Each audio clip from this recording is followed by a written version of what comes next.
Good evening, everyone. Welcome to the Monday, December 8th meeting of the Bennington Select Board. We are at the Bennington Fire Facility, third floor, multi-purpose room on River Street in Bennington. My name is Tom Haley. I have the honor of chairing this board, and I'll ask my fellow board members to introduce themselves, starting with Jim. Good evening. My name is Jim Sullivan. Good evening. My name is Jackie Matz. Yes, good evening, everyone. My name is Clark Adams. Good evening. My name is Ed Woods. All right, thank you. Also with us is Town Manager Dan Monks. We have Communications Coordinator Jonah Spivak handling everything audio-visual that we need to take care of this evening. We have Nancy Lively, who is preparing to take excellent minutes, and we have Taver Coulter with us from Cat TV, who is running the live feed this evening. We will start this evening, as we always do, with the Pledge of Allegiance. Ed, could you lead us, please?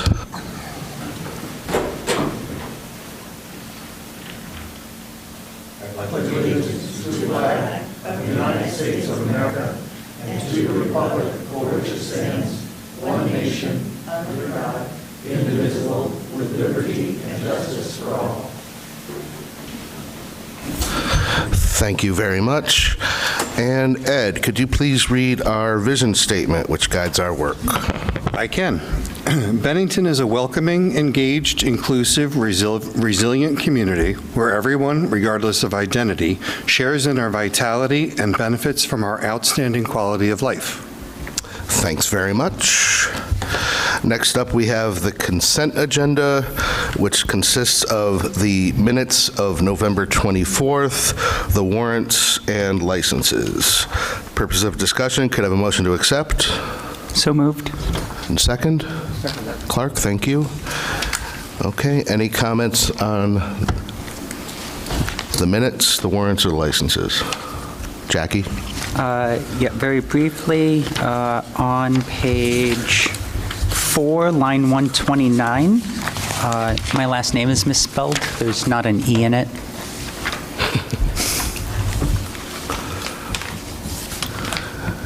Anything else?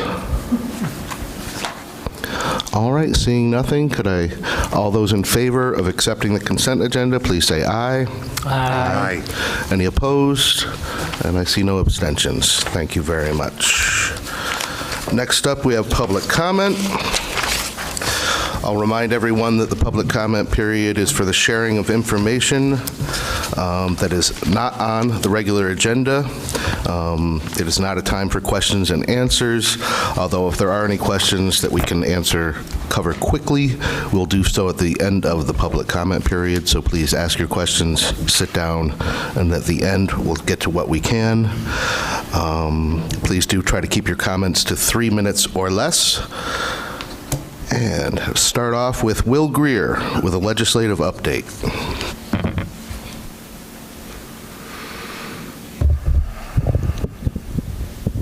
Hi, everyone. I'm just going to give a quick little 3-minute update on the legislative things that we've heard at our legislative briefing last week, as well as some developments that have taken place over the past month or two. We're gearing up for another session in 2026. We're going to go back in January. I'm going to talk about some of the fiscal updates. So what we heard last week was that the state of Vermont is slightly above all the target indicators for overall fiscal health. The only one that there's a deficit in is the transportation fund, and it came under by about 2%, or roughly about $1 million, but all the others were above target, and there's a slight surplus with that. One thing that I thought was interesting was that they discussed some of the tourist numbers, because we've seen that due to certain federal policies, we've seen a decrease in foreign visitors coming through our northern border to visit Vermont. But Bennington was the only center that actually saw an increase compared to last year by about 4%. Everyone else saw a decrease, so that's at least a good indicator for us. I think we can celebrate that, yeah. So yeah, record high numbers with that. Going into education updates in Act 73, the redistricting task force announced that they're not going to be presenting a map for mandatory consolidation to the legislature. We're still going to be working on the foundation formula.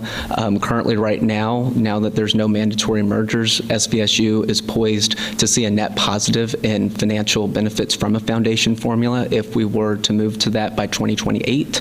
But now that the mergers are optional and voluntary, they'll lay out similar things that they did in Act 46 in 2013 to what incentives there might be for districts to further consolidate. The tax letter. So we're not going to applaud this one because we all probably saw the property tax letter that came out last week. There's going to be roughly a 12% increase statewide. Unfortunately, we're also in a reassessment year here in Bennington, so I'm sure people's taxes may differ from what they would traditionally happen. But the legislature does have a smaller surplus than we did last year of about $21 million that we can use to offset some of that increase, and we'll know more of a fiscal picture once we start voting on the yield bill come 2026. Healthcare updates, I think there's some good news with this. Vermont's average premium increase is only going to be about 2% in 2026. That's compared to the national U.S. average right now of 26%. Some states are seeing over 50%. If we extend ACA subsidies and hopefully we have some federal help come in, we could potentially see that go down a little bit further. The legislature did pass several acts that also contributed to that 2% number. Originally, we were expecting closer to 10%, but we brought that down quite significantly.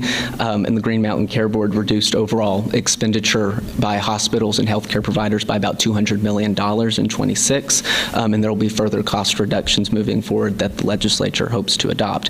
And I'll round it off really quickly. I posted on Front Porch Forum yesterday for those that saw it. I'll be doing 2 legislative forums on December 13th from 1 to 2 at Bennington College, and December 15th from 12:30 to 1:30 here in the firehouse. So if you're able to attend, please do. And if you have any questions, reach out to me and I'll do my best to answer them. Thank you. Thank you, Will. Next, we have Jack Rossiter Munley with a statement from Afghan Women and Families. Hello, my name is Jack Rossiter Munley, Bennington, Vermont, and I am here this evening with a statement that was drafted and put together by local Afghan women and their families. I wish that I was not the one delivering this. I wish one of them was here doing so, but I think it's important to note that right now, nobody felt comfortable coming and being public-facing with a statement like this. So this is a statement from Afghan women and their families here in Bennington.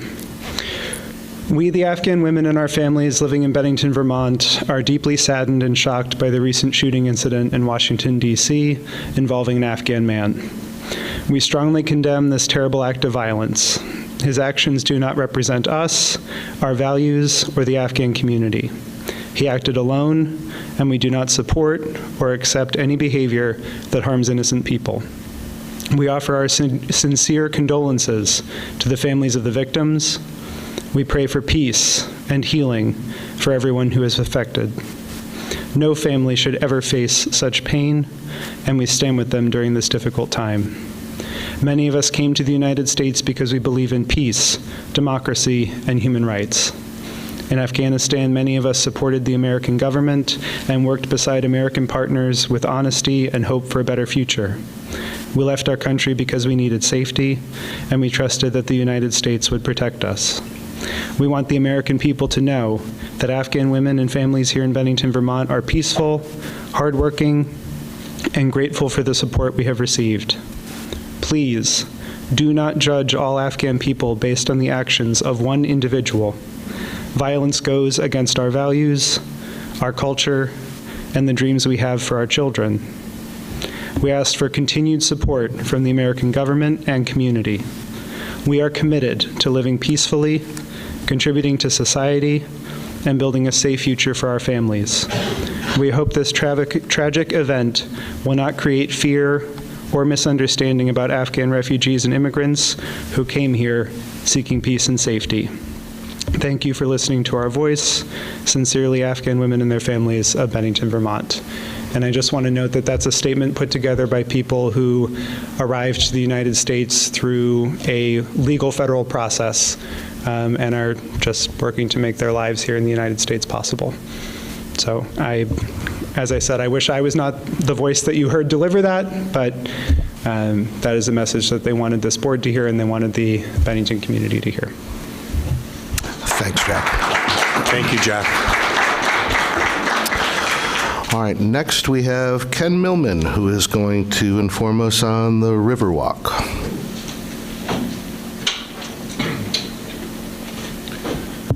Ken Millman, Bennington, Vermont. Saturday is the Riverwalk, 10 a.m., the parking lot by the skate park. We are honoring Lorna Cheriton and Hamilton Topping. They have lived in the community since 1995 and have always been volunteering. And they are unsung heroes. You don't know who they are, don't know what they do. But if you come Saturday, you'll find out. Thank you. Thanks, Ken. Is there anyone else that wishes to speak that didn't have a chance to sign up?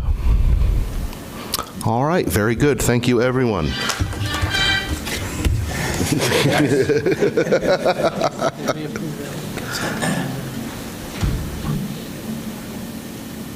Okay. Next up, we're going to hear from representatives from the Alliance for Community Transformation about a Bennington Youth Council. And Shannon Barsati. Thanks, Shannon. I'm just going to introduce our speakers. So I want to introduce Alyssa Irizarry, who's the programs coordinator at ACT, Alliance for Community Transformations, and Sophia Martin, a sophomore at Mount Anthony Union High School and a member of the leadership team at ACT.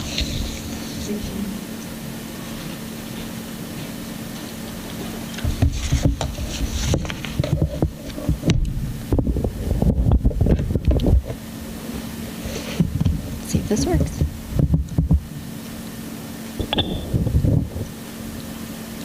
Sweet. Can you hear me okay? Awesome.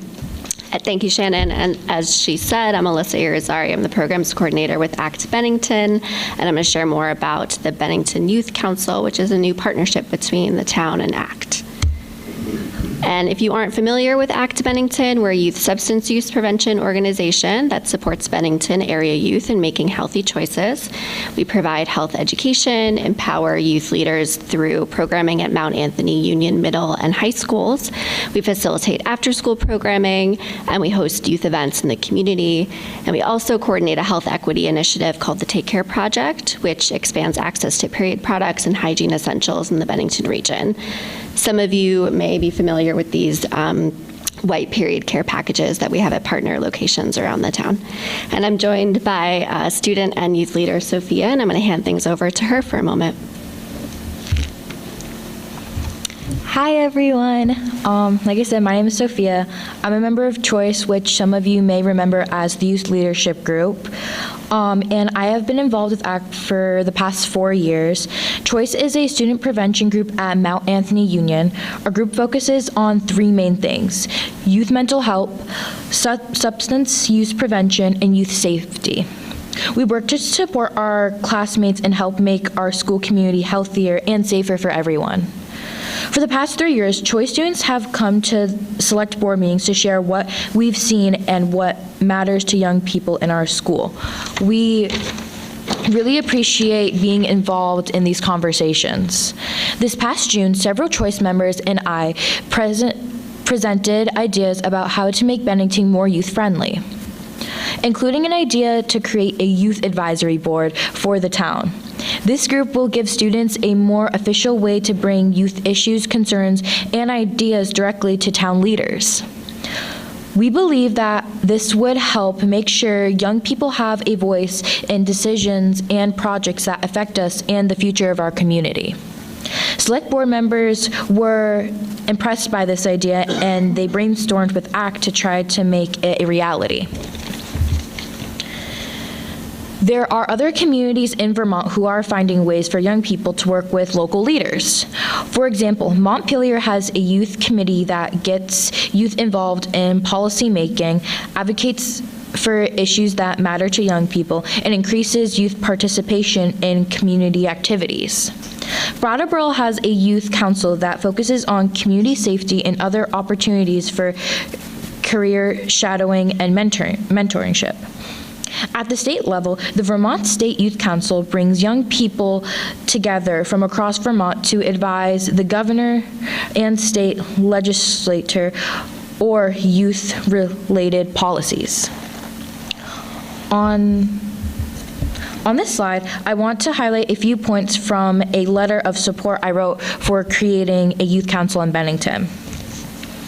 In my letter, I talked about how important it is for youth people to be included in decisions that affect our lives.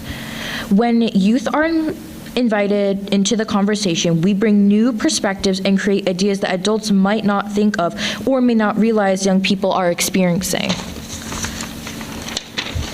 Many young people in Vermont don't feel like they belong or that their voices matter. A youth council would help change that. It would show us that the community wants to hear from us and is willing to take our ideas seriously.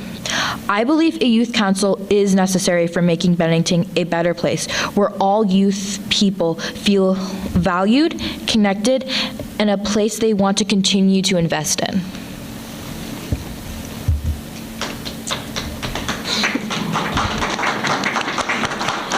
So to help create a pilot youth council in Bennington, the town applied for and received a $5,000 grant from the Vermont Community Foundation's Opportunity Fund for Southshire Youth. And this funding will help us accomplish several goals, including increasing feelings of youth belonging and mattering, welcoming diverse perspectives and lived experiences into town decisions, particularly from groups that sometimes get left out, supporting youth in developing leadership skills, getting more young people involved in civic life and in the community, supporting prevention efforts and helping to make Bennington healthier overall, strengthening relationships among youth and adults, and finally, supporting the town in bringing its vision statement to life. Here is a timeline for the launch of the Youth Council, which of course is subject to change as it's in motion in its pilot year. So we plan to open applications this week, and applications will be accepted until mid-January, at which time they'll be reviewed. Applicants will be notified by the end of January 2026, and we hope to convene our first council meeting in February. Youth will meet monthly throughout the spring and identify topics and issues they want to focus on, and we'll also identify timing that works for both the Youth Council and the Select Board to be reporting, for the council to be reporting back to the Select Board on their progress. In the summer, they will work on selected projects, and we will welcome guest speakers from different fields. And our goal is to have a youth-led listening session in the fall, and then in November, the council will give a final presentation back to the Select Board about their work. Here are some basic details about the Youth Council. It will be comprised of 6 members who are ages 13 through 18 and residents of the SVSU geographic area. We will have monthly meetings outside of school time, and as mentioned, we'll have guest speakers from different topics and different sectors of our community. We aim to take field trips around town to visit different town projects in action and provide feedback. Council members will be expected to attend Select Board meetings when they can and also learn about town committees. The council will regularly check in with the Select Board to share updates and get their input.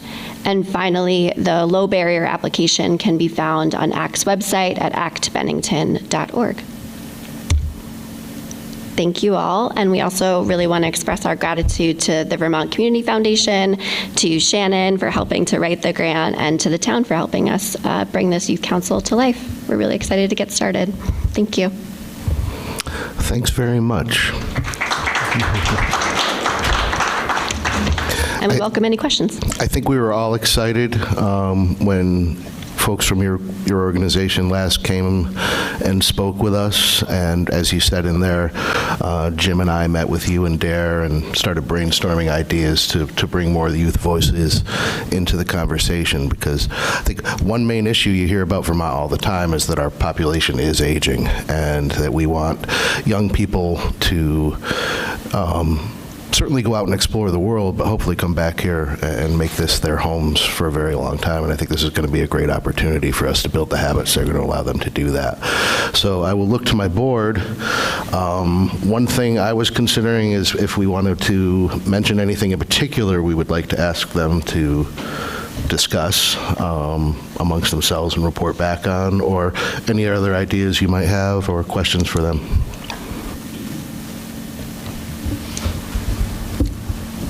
Clark? Yeah, as you recall, there was an initiative on our last election to encourage or to enable young folks to vote. It didn't pass. What I would really like is an initiative for young folks to show up at these meetings, get involved in day-to-day questions and activities around town. Even the idea of sitting at the dinner table with their mom and dad and saying, hey, did you vote, Mom? Or Dad, what do you think about this? I think the most important thing we can do is have young people become actively involved in the governance of this town and our state, because there's a bunch of gray-haired people up here who won't be around in a few years, and we want to make sure we have good people picking up the load. Agreed. Thank you. Jim? I had a few notes scribbled down here. So given your geographic range, are you going to be talking with the select boards or community organizations in other towns in the South Shire as well? Mm-hmm. Yeah, that's a really great question. I think we had discussed the idea initially of having the youth on this board be just Bennington, but then we decided we would open it up to any of the students in the SVSU geographic area, as you said. But I think if the pilot year goes really well, it gives us a model that we can hopefully approach other select boards in the South Shire. If they're on board with that, we would love to see it in every town in Bennington, right, or in the South Shire and in the state. Great. Have more.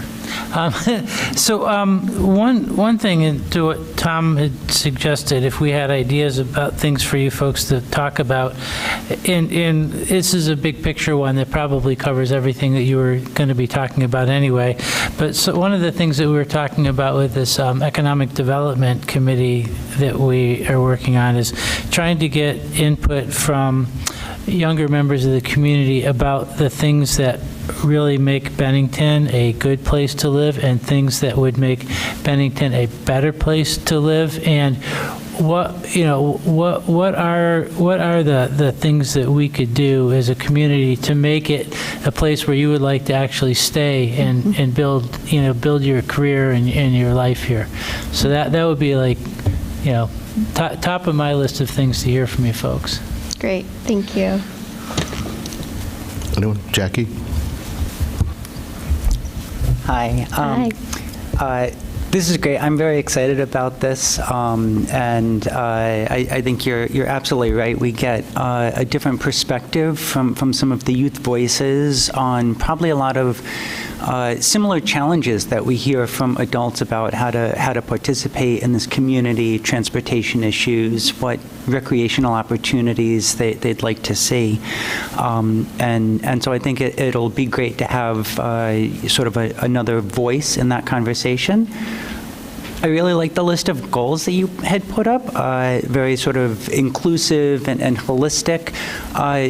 They did also seem a little nebulous to me in a way. I wonder, do you have an idea how you might measure the success of this program, or is that something that you'll start to work out in the first couple meetings you have? Yeah, I think that's a really good question, and I appreciate that. We love to use data when we are choosing, that's a model that the student groups do, right, is look at data to think about the health of their community and their school. And I think I appreciate that attention to how we will measure things. And I think, as you say, we will start to look at in our first couple of meetings, what are the markers that we can, or what are the questions that we can be looking at over time over the course of this meeting. What can we be looking at over the course of our meetings that we can measure, and what will our progress look like in numbers, but also in the, qualitative measures as well. Great. Yeah, great. So I look forward to TBD. I look forward to hearing your next reports. Yeah, thanks.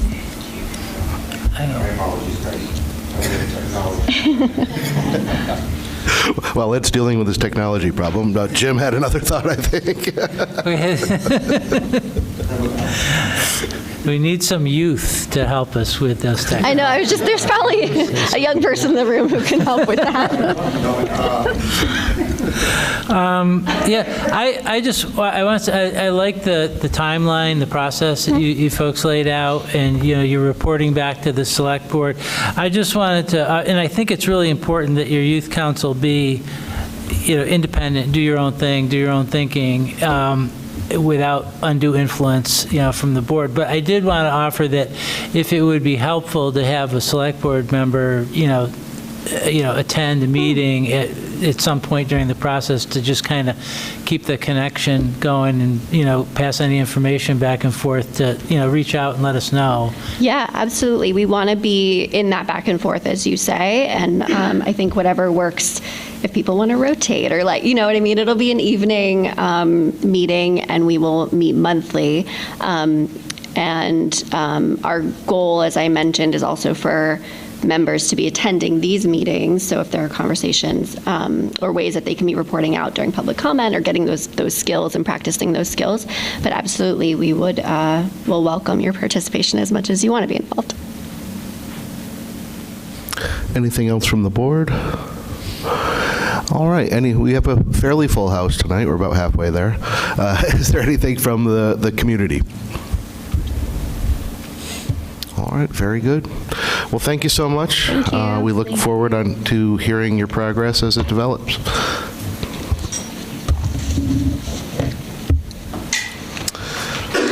All right. Next, we have an update from the Bennington YMCA.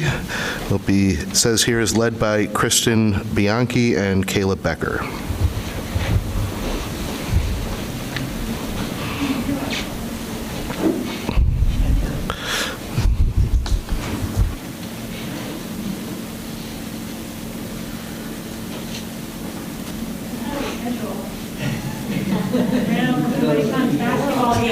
It doesn't always happen, but it does happen that we're ahead of schedule, yeah.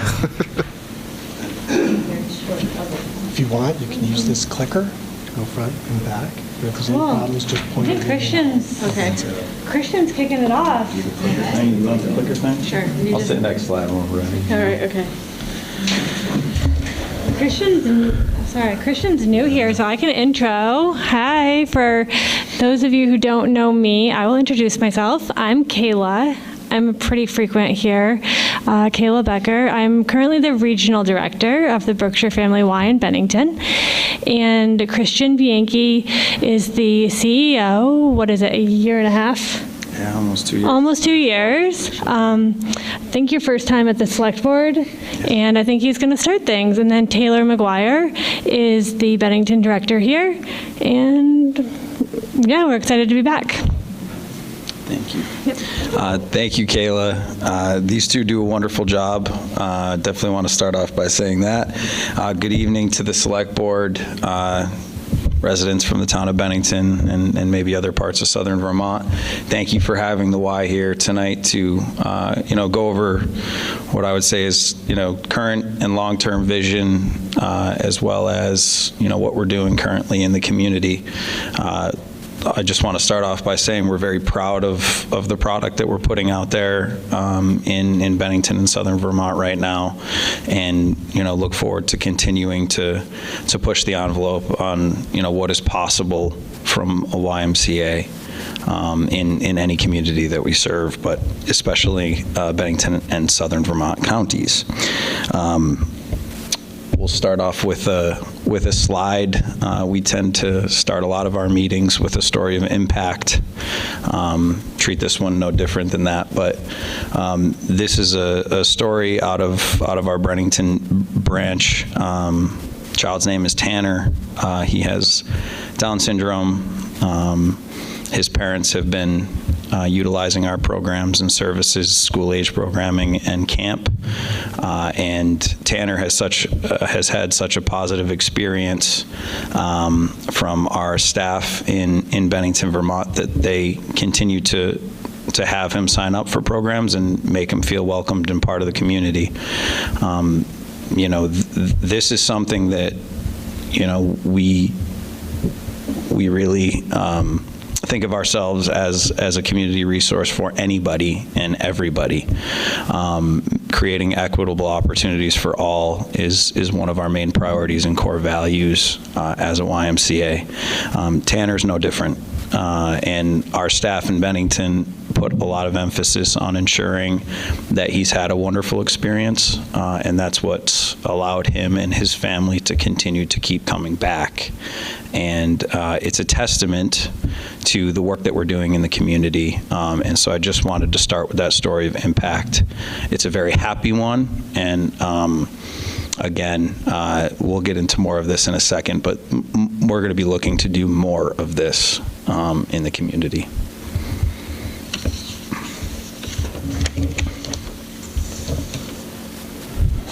So this gives you an overview of who we are, and as you all know, the YMCA shows up in hundreds of different communities in the United States of America, and our core values and our missions tend to be similar, but are specific to the communities that we serve. The beauty of the Y is, right, we're the 6th most recognizable brand in the world.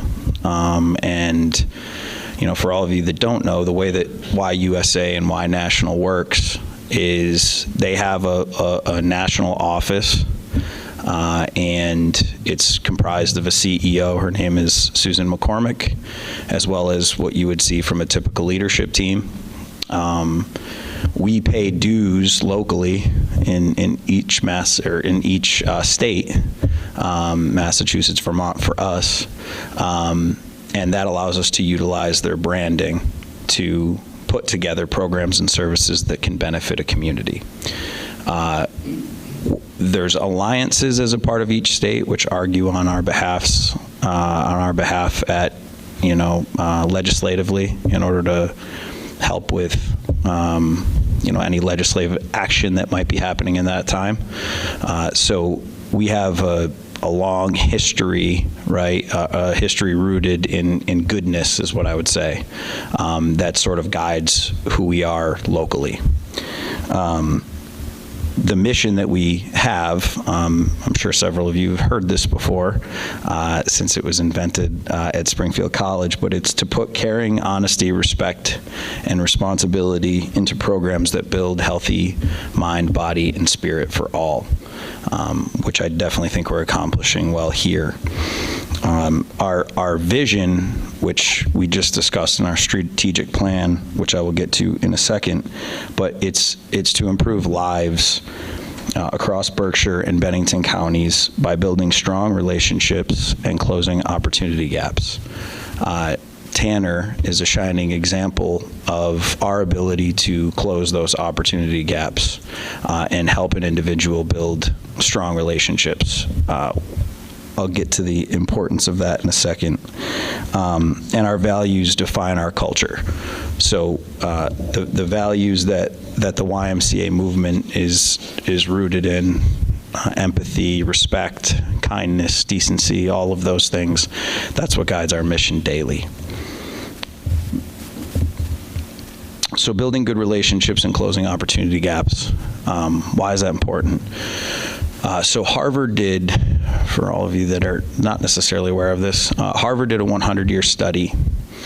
And what that study found was they were trying to study what was the biggest contributor to a long and happy life. I think 100 years is a good benchmark for that. And what they found was that good relationships was the single most important contributor to a long and happy life. More important than exercise, more important than diet, it was good relationships. And on the flip side of that coin, the biggest contributor to a short and miserable life was bad relationships, or divisive relationships, or toxic relationships. Worse than smoking a pack of cigarettes a day, drinking more than 3 beers a day, all of those things. So what does it tell us about healthy living and what our part in that is? The YMCA is not just a gym. It's more than a gym. It's not just a childcare. It's not just a place for your kids to have programs of sports or whatever other program that might be. It's a community resource. It's a place where you can feel welcomed, a place where you could build a sense of community. And if you do it the right way, if you allow yourself to be a part of it, a place where you can build really strong relationships. I see Wendy Scott is in the crowd here, one of our top-notch staff members. She's doing this daily, and extremely proud of her and her work for doing that. But that's a big part of ensuring that we're living out our obligations. As well, closing opportunity gaps for anyone in the community. So creating ways for all to access the programs that can build those relationships. We recently were awarded a swim grant where we were able to provide free swim lessons to children in the community. A recently hired staff member named Gabriella St. Hilaire was providing one of these swim lessons to a foster child, and the individual that was with the foster child had not seen this child smile in quite a long time, and the reaction was that he was smiling and laughing in the pool with consistency, and it actually brought our staff member to tears because she was able to provide that kind of platform for a kid. And again, that's just going along with the idea that building strong relationships and closing opportunity gaps are extremely important. Next slide.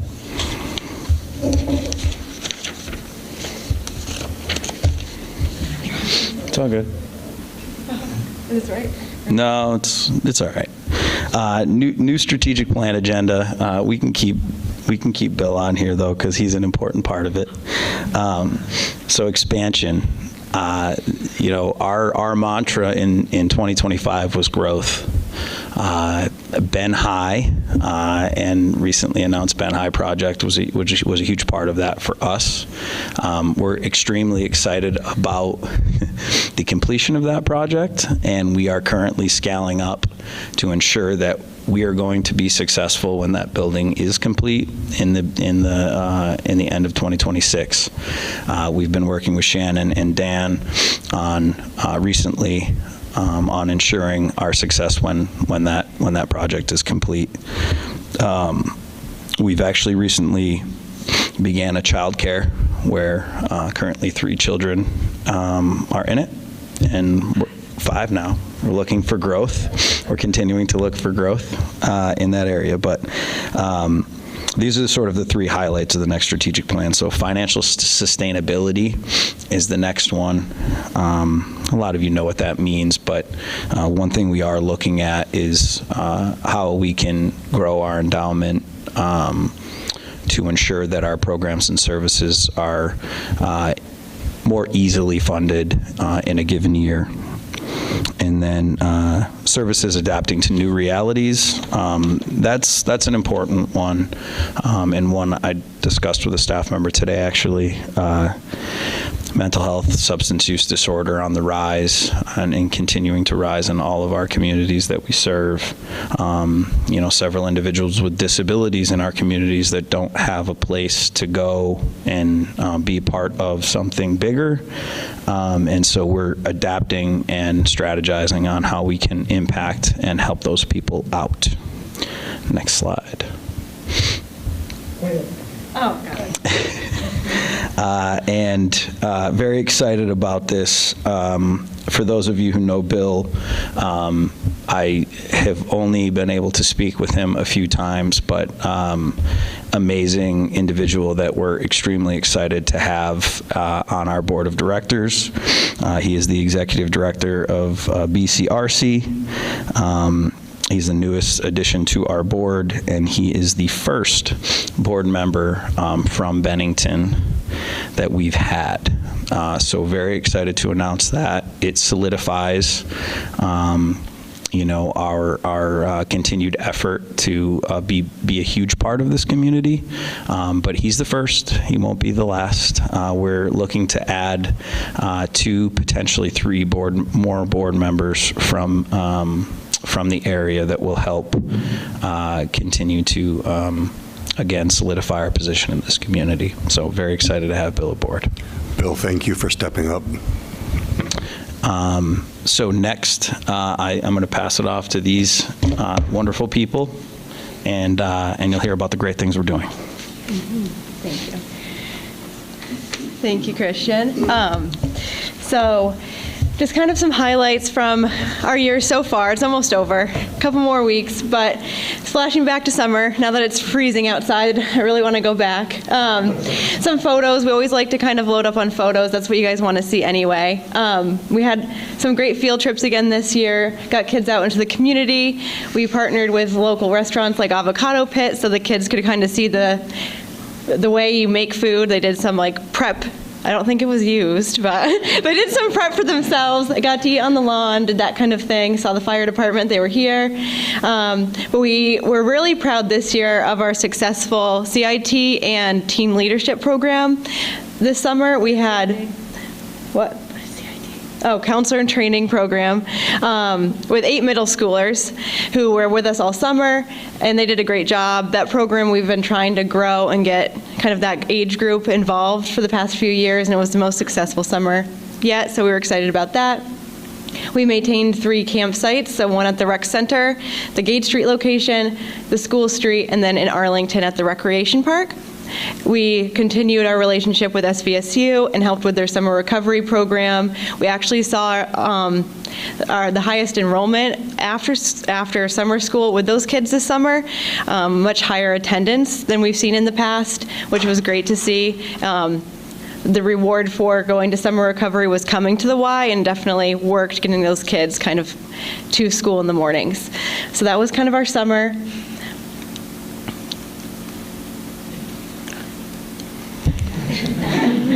There we go. So continuing into the school year now, we are still in partnership with SVSU. We're involved with the 21st Century Learning Grant with SVSU for our local Bennington schools, so Shasberry, Pownell, Monument, Molly, and Ben L. We run after school for all of those, on-site at Pownell and Shasberry, and at the Sports Center for the 3 local Bennington schools. So that's continuing. 125 children have at no cost after school care with us, including a meal through Abbey Food Group and busing home if needed. We also are at Village School in a separate contract to make it more accessible for families at Village School. We are licensing starting in January, so 2026, which should open up a lot more room for families to participate with some help with subsidy. We also received a $24,000 grant to help grow that program and expand it for North Bennington families. In addition, we have Kids Day Out. We had Snow Day last week, first one. We have kind of a pop-up program for families who still have to get to work. So our staff get their snow boots on, get to the sports center, and the kids come to us. That's them building their snowman on the snow day. Had a great time. Family events, other partnerships like with the Bike Hub. The kids are learning bike safety after school and just getting engaged with different community partners. All right, do you want to do this one? Sure. All right. I mean, I have way less fun ones. All right, mine's pretty straightforward. Membership, 609 members, 51 young adults, so that's 20 to 24-year-olds, 161 teen members, guests, 1,403. Insurance, so that's no cost to the individual, and yet we get paid a full Y membership, which is about $40 a month, 30 Renew Active and 75 Silver Sneakers. And yeah, there we go. Okay, perfect. And then the Senior Center, this we could talk about all day. I think that we probably will. But we started tracking differently this year the senior center membership. And what that means is we're keeping track of who is utilizing the senior center. And not just for data, but also for safety. We're keeping track of emergency contacts and who's coming, when they're coming, what they're coming for. And that's been really informative. We can report out and start making better use of the facilities and give you guys some good data on it. This is kind of both of us. What does membership mean? It means coming for social events, and it means coming for adult wellness. A couple of classes, yoga, HIIT, which is high intensity interval training, strength and balance, aqua aerobics, dance, cardio, Zumba, mobility, Qigong, Tai Chi, silver sneakers, spin, and more. I think. Yeah, I feel like we're there we go. Oh, okay. I was going to say some good data. 31 classes per week with 9 instructors, 93 or more. That's kind of a, every month it changes, but tons of people participating, which is pretty cool. Yeah. Again, my slides are boring. Pictures are way more fun. Cardio drumming, that's a really fun one. Yeah, I feel like membership is more exciting when you guys ask me questions. Yeah, this is mine too. So childcare. One of the biggest news with the expansion and the scaling up will be the move to Ben High and opening the childcare. So we will be opening 100 slots, so 100 spot childcare in Ben High. That would be a big undertaking if we just decided to open the doors and expect to fill that. So we decided to open the doors at the sports center and try to get a few kids in and figure out what we needed to learn now. So we opened the doors and we got a just under $50,000 Make Room for Kids grant through Children's First Finance, which was amazing. It got us really nice, high quality furnishings. It got us some training, and we were able to paint the room and make it really nice. I mean, if you walk in there, it is such a welcoming, warm space. We have amazing staff. It's such a great space. You can't even imagine you're in that yellow room that you were in before.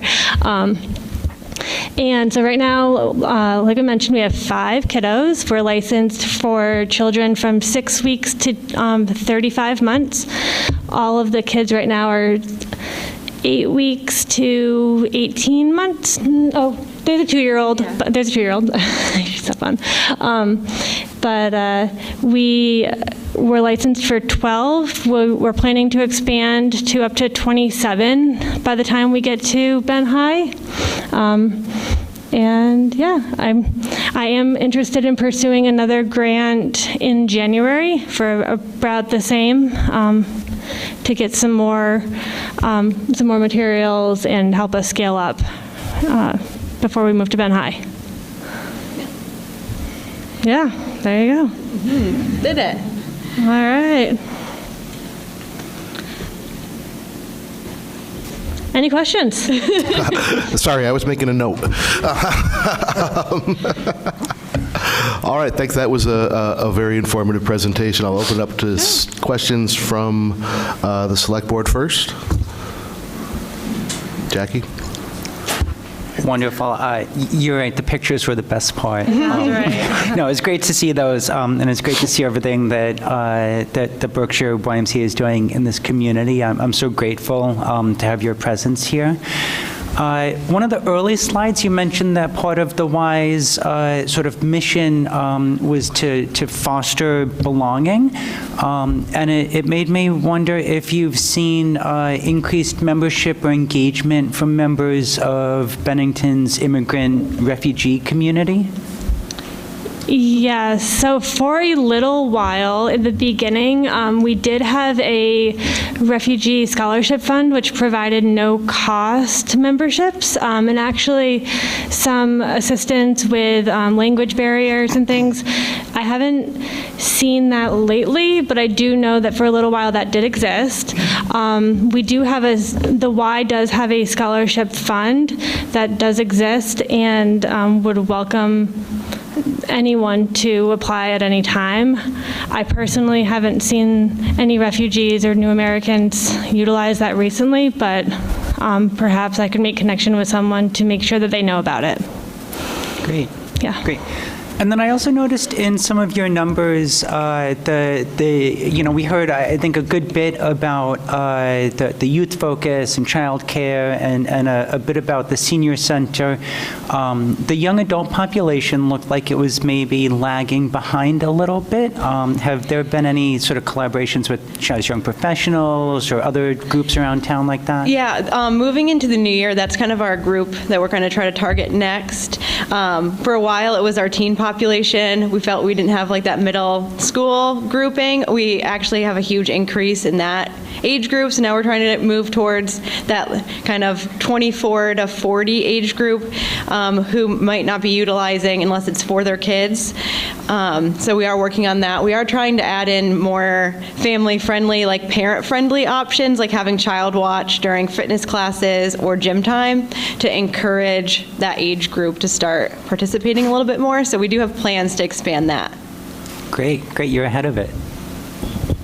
I'll quickly say that's a YMCA issue nationally. That 24 to like 35, 24 to 40. That's our lowest population of attendance, just nationally speaking. So I'm just making that point to say it's not necessarily unique to Bennington. Great. And then I'll just throw in one plug. You may have heard we have a new youth council. Maybe another opportunity for collaboration. Yeah. But thank you. A great presentation. Thank you. Clark. Hi. Thank you for coming here. I think I get probably more questions about the why than anything in town, other than why our taxes are going up. Hours. One of the things with childcare, it's been my observation that people don't always work the same hours. And in terms of availability, I see that you're going to be expanding out to 100 positions. Is this going to be spread over a specific time frame, or is this something maybe we can do to accommodate those folks who go to work late in the morning and spill over into the early evening, or go to work in the late afternoon and don't get back till evening time? Our current hours for childcare are 7 a.m. to 5 p.m., which is actually more open hours than many places. When there's demand, I anticipate that we will be at least 6:30 a.m. to 5:30 p.m., which is what it is in Pittsfield. Not saying that it couldn't be a little bit more than that if the demand exists, but 6:30 to 5:30 is what it is in Pittsfield, which is likely what we would match. Okay. And I'll say our school age after school goes till 5:30, so we do have 5:30. 2026 goal is to have before care as well, so starting around 6:30 a.m. for school agers too. All right. And these 100 slots, I think if that's the number I heard correct, when Ben High operates, what you're currently operating will just expand out to fill that 100 slot. It's not 100 in addition to what you're already doing? Correct. Yes. Okay. All right. Thank you. Yeah, we'll move the 12 and hopefully what will become 27 will move to Ben High. Yep. Ed. Thanks, Tom. So this is a follow-up. Thank you, by the way, for a tremendous presentation. It was due. Oh, yeah. And I'm grateful. Following up on some of the questions about the 100-kid child care center, which is pretty exciting for a town like this one. How, in your best forecasting, how long is it going to take for those 100 slots to be sold out once you get into the new space? And we won't hold you to the answer. Yeah, good question. When we met with people in the planning process, there was we were told the demand is pretty high, especially for infant and toddler spots. So there's a report called Stalled at the Start, I believe is the name of the report. And that says that there's more demand than there is capacity currently. So I am told, especially if we begin the program now, that those spots will get filled pretty quickly, and then they'll age up, and then the siblings would fill the younger. So I imagine that if we start now, we'll kind of grow with the program and fill. That's the plan. That's the business plan, That would right? be perfect if it filled as your capacity grew, right? That's why we're starting now, if I have it right. So thank you for that.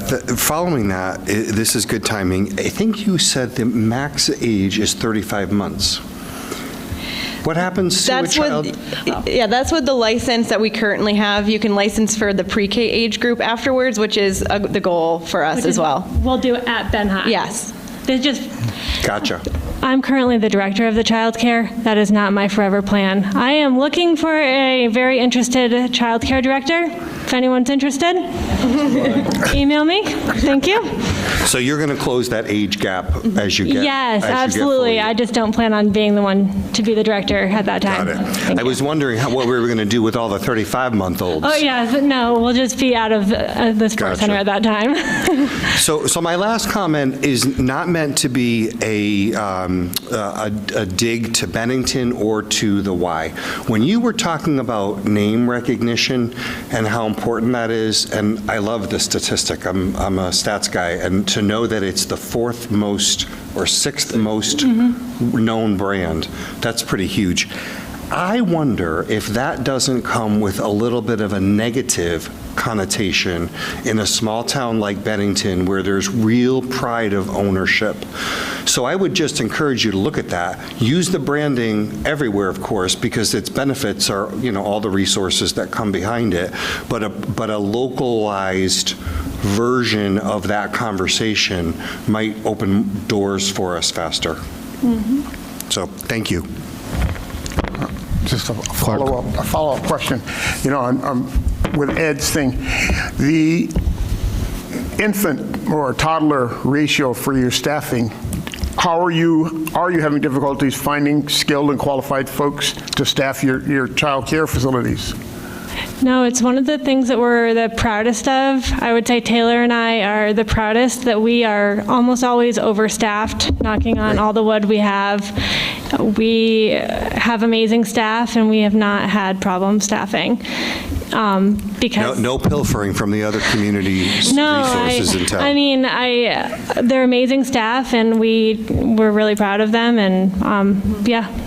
Well, again, it kind of goes in line with my previous comment. I spent my life in healthcare, so we had a lot of our staff work evening hours.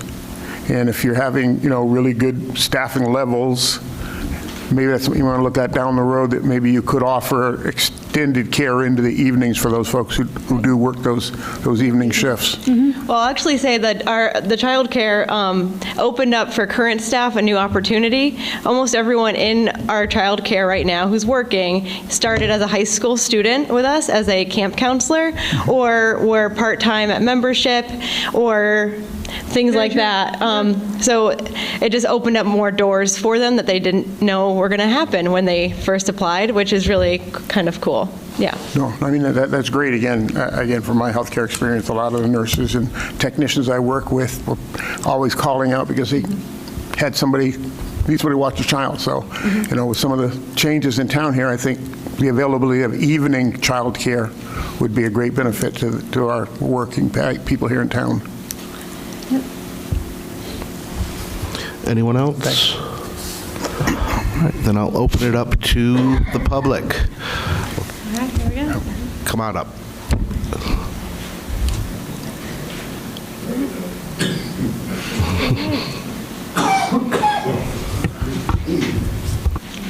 Debbie Bennington. I was wondering if you have, I don't know what the proper verbiage is, when you consult with other Ys, via Zoom meeting or having conference meetings or something, and share notes on issues that you may be having that, one of the other facilities could help with? It depends on what the issue is. So there are so many resources. There's Facebook has endless platforms, so like aquatics, there's aquatics leadership, YMCA pages. There's a thing called Link, which is where you can ask any question, and there's a dashboard where you ask a question and every YMCA can say, this is what we do, and share resources about it. So yeah, absolutely. I mean, Zoom meetings, I've got operations calls, monthly meetings, news blasts. Yeah. Come on up. Marcia Quackenbush, Bennington. I'm on the younger side of seniors and usually use the senior center for trips, especially the shopping trips. And since the takeover by the Y of the senior center, I was commenting on lack of trips, or the lack specifically of the shopping trips. And I was told at the time, this was in the summer, that under the rules of the Y does not sponsor trips. I would like to see that changed and revert back to the monthly shopping trips. Also, the price of the trips used to be $4. Now that if you're a member of the Y, they're free. If you're not a member of the Y, but you're a resident of Bennington, Old Bennington, and I believe Shaftesbury, no, what are the towns? Bennington and Old Bennington. It's $10, and if it's from anywhere else, the price is $11. And I've heard from a lot of seniors, $10 is much too high to spend on a shopping trip. Okay, I just want to make sure that we get the information correct, just because I don't want people confused, okay? Hold on just a minute. So there are shopping trips still. We find those very important. But not as frequently as they used to be. We've always had 2 shopping trips a month. Okay, so because, Wendy, I'm just repeating because they can't hear. So it's 2 shopping trips per month. And Excuse me. Yep, go ahead. It was not in November, the only shopping trip was to Yankee Candle. There was a Colony one, but the bus broke down right before the trip, so we couldn't take it. That's why. So there are cancellations that are out of our control, and we're sorry about that. But shopping trips are something that are very important, and we are committed to making those happen as frequently as we can. Insurance is a big consideration, and we take it very seriously. We have to get insurance from the transportation company every single trip. So that's something that we do and we manage. We actually try to make it more accessible by making them no cost if you have a membership. If you don't have a membership, it is $10. If that's not affordable, we can help you with financial assistance. If you would like to get a membership so that you can get those trips included, then we can get you a membership, or at least talk with you about that. If you are a resident of Bennington, North Bennington, or Old Bennington, then it is $11 per month, which if you're going on one trip, that covers it. And again, I'm happy to have this conversation with anyone at any time, because we do want you to experience these trips and all of the other things that we do. So I'm sorry, I just don't want misinformation, because we do value those trips for all seniors. That's super important. Thank you. Good evening. My name is Mary Dermody. I am a lifelong resident of Bennington, except for a couple of little times away. I just want to thank you guys for enabling these guys to enable all the seniors. We've been talking a lot about the little ones, but we've all grown up to not be little ones anymore. And one of the the slides talked about community. And while it's important that the senior citizens come and learn about strength and balance and how to do squats and all these other wonderful things, the really, really, really important thing can't be shown on any kind of chart. It is the community part of it. It is the reaching out and realizing you're not alone. You're not alone when you think, I'm the only Grammy that never gets to see my grandchildren. You're not alone when you're facing, oh my God, I've got this horrible diagnosis. You're not alone when you lose a loved one, be it a spouse, a partner, or God forbid, a grandchild. We are there for each other. We have learned about each other every day when we're doing squats or push-ups or whatever else we're doing. And that's the most important thing. And you ask any senior citizen that's there, and they'll all say the same thing. We don't leave anybody behind, and we love hearing the little voices of the kids. So kudos to you for supporting them, for supporting us. Thank you. Thank you. Thanks very much. Anyone else? Any last minutes from the board? Oh, I'm sorry, I didn't see you stand up. I'm Marge Robinson, Bennington. A question for you about the senior center. Will you still be doing the day trips other than shopping? Yeah, Taylor. Yeah, I know Wendy had done quite a few. She did the Dutch apple cruises, which I knew was very popular before the Y came on. They've done quite a few. I can't name them all, Wendy. Well, we went college. There's both buses sold out with 18 people this week. We were going to lunch next week. We went to Olive Garden. We've been to Red Lobster. What else? We went to Yankee Candle for the day. We don't do any of the.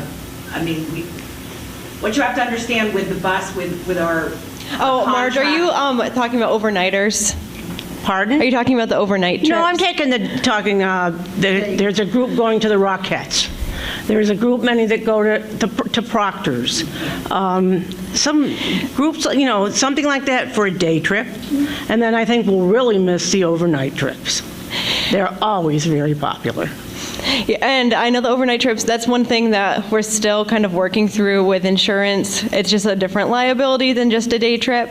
There are certain constraints with kind of the money that we're using for busing to be in a certain range of space, so we can't go over a certain number of miles for a certain trip right now with how we're in our contract currently. That doesn't mean it's going to be forever, but right now that's just how it's working with the funds that we have to pay for busing. So basically, you're only going to be using the town buses. You don't see us getting a coach and going to New York City. Not necessarily.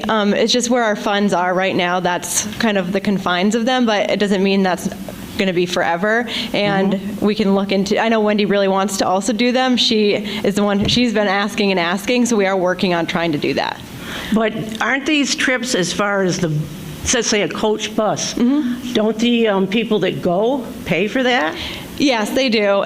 So again, we can look at doing that, but there's just different restraints with insurance and release of funds for certain things. So here, Christian can. Yeah, insurance keeps getting mentioned, so I just want to give you a little bit of background on that, because I do think it's important to understanding why we're restrained in certain areas of providing programming. As an example, and it's nothing that you have to worry about necessarily, but just the management of the senior center alone added a monthly insurance premium to our already fairly robust insurance policy.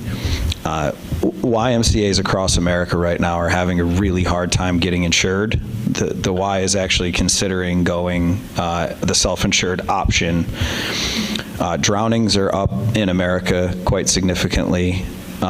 Child abuse is up in America quite significantly. Child sexual abuse is up across America significantly. In Pittsfield and soon to be in Bennington, we're going to have residents living above our spaces also adds to significant liability. So because of that, some of the decisions that we're making at the leadership level are to, I don't want to say mitigate our risk factors when trying to become insured. It's become a very tedious process, and the Y is discussing nationally what it can do for its local entities. There's no easy fix right now. We had, you have to understand, right? We pay a pretty large sum of money to these insurance companies. So to get denied by them means they're very serious about cutting ties with places like the Boys and Girls Club and the YMCA. So that's the reason that some of these decisions are being made. And overnight trips are one of the things that are definitely red flags when applying for insurance. I could name some others, but for the purposes of this conversation, I think that's just kind of important to understand as like a macro vision of what we're dealing with. Does it always have to be up to the Y to get the transportation and plan the trip? Could the Y reach out to, say, a travel agency and have them come in and cover all that insurance and scheduling the trips and everything, and the Y would be there to support it and then put the publicity out about it? It's a possibility. I would have to run it by the insurance company in order to make sure that would be a possibility. Yep. I don't think it's something I can say no to right now or yes definitively, but I could certainly run it by the insurance company. And any program that we run now, we're about to go through an accreditation process through Presidium, which is a sort of like this risk consultant, if you will, that's going to be starting in January. And it's essentially a risk audit of all of our spaces. There will be several more changes on the horizon, but some of the ones we're already making, again, are to protect us as well as allow us to get easily insured the next time that our renewal comes up. So I can run that by our insurance company to see what they think. Thank you. You're welcome. Marcia Quackenbush, Bennington. Speaking of insurance, maybe this wouldn't be available to you, but usually you can get insurance for special events for the length of the event. Would that be possible under your current insurance policy? Again, I'd have to run that by our insurance company, but are you saying getting an insurance certificate for a particular event from our insurance company or from a different insurance company? That would be up to you. We wouldn't be able to get it from a different insurance company because people are staying away from Ys. It's something we could potentially ask our current insurer, but there's no definite whether they would allow it or not. We can't have like those mini trampolines, right? Like we can't have trampolines in our childcare rooms or even outdoors. We can't go to water parks anymore. Like we're being very restricted in terms of where and when we can go places. Anyone else? I see Jackie out of the corner of my eye here. Thanks. I don't want to belabor this topic, but I'm just wondering, these sorts of trips that some of the seniors are asking about, what is sort of the value add that YMCA contributes to those trips? Is it just sort of managing the logistics, or is there something more that the YMCA contributes to these kinds of trips that a group of seniors that might just plan their own trip isn't able to provide for themselves? Good question. I'd say I actually sat in on a couple of the insurance calls because I was like, can we just get these seniors on these trips? Like, why is it such a big deal? And it was actually really interesting. And like, we send our school agers on trips, right? And the insurance agent's like, yeah, you've got seniors who have medications and they could have an emergency, and you need to have a staff person who has their emergency contacts. So actually, we send a staff person who is informed about all of these emergency contacts for the seniors. Certified CPR and first aid, and can really assist in an emergency for seniors, and logistics. And so yes, the back end administrative work and the emergency contacts and everything else. So That did not exist. that didn't happen before, and I guess also like the financial benefit of the lower cost and all the stuff that comes with it. So Great, thank you. Yep. Anyone else? All right, well, thank you very much for coming in. Thanks for making the trip up. And we look forward to hearing from you with more news in the future. Thank you all very much. Thank you all.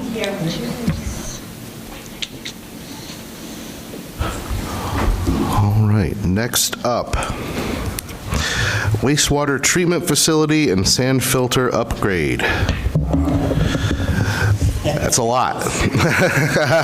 This conversation is going to be led by Larry Gates and Jonah Spivak. Actually, it's going to be Larry and RJ as well as the representative. Okay. So Larry, RJ, and representative from? A&E. Okay. This is Jeff Lewis from A&E, RJ Jolly. Thanks. Larry Gates. Start off with just a brief presentation of the wastewater facility and how we got to where we are. Don't get too far from the mic there if you don't mind. Thanks. Sorry.